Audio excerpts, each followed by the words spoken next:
During the last time Ukraine was fighting for its independence, back in 1918, the Ukrainian government at the time organized a choir that was directed by the noted composer and conductor Alexander Koshitz. The mission of the Ukrainian Republic Kapella, as it was called, was to tour Western Europe in order to raise awareness about Ukraine and to generate support for the recently independent state through what we today would call musical diplomacy. The Capella toured all over Europe, and they sang for kings and prime ministers and presidents, and they enthralled audiences of many hundreds, if not thousands, of members of the public.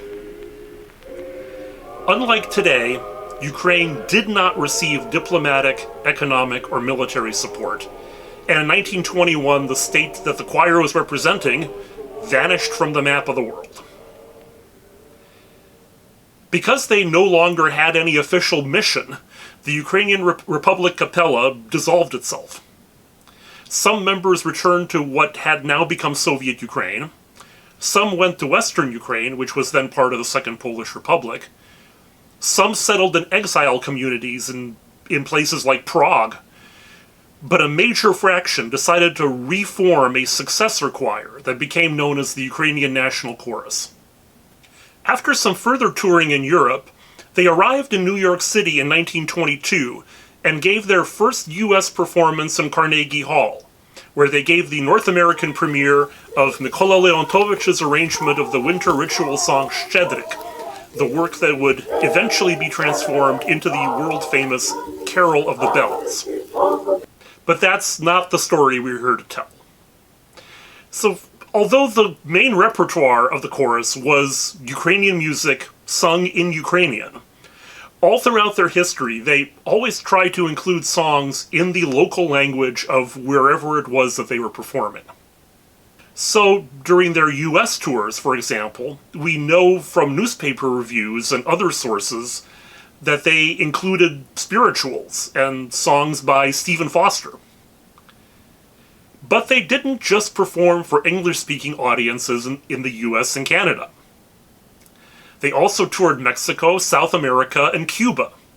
And so, naturally, they added Spanish-language pieces to their repertoire. We know from programs published in newspapers and other sources that the choir had a number of Spanish-language pieces in their repertoire. In fact, it seems that they continued performing them even in the United States after returning from South America and Cuba. Two of these songs are on a disc that is in the Stefan Maksymyuk collection here at the UAGC. The first of these, entitled Perjura, or the Perjured One, is perhaps the most famous work of Miguel Lerdo de Tejada, who is considered to be Mexico's first composer of popular songs.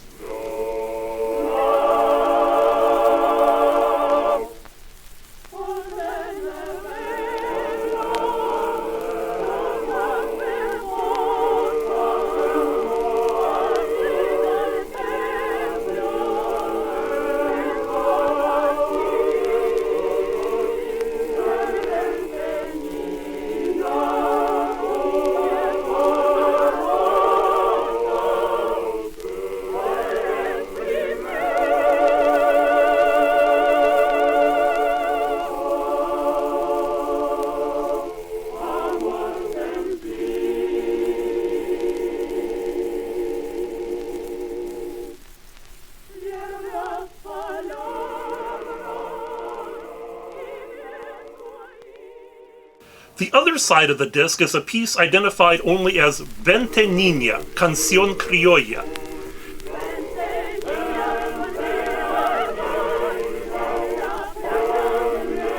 This one at first threw us for a loop. If you search for Vente Niña online, you'll find recordings of a song that sounds very different from this.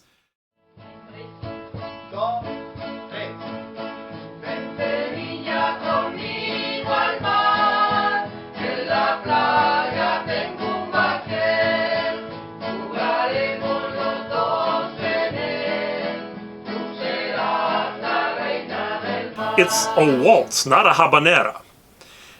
However, if you listen carefully, the lyrics are actually the same.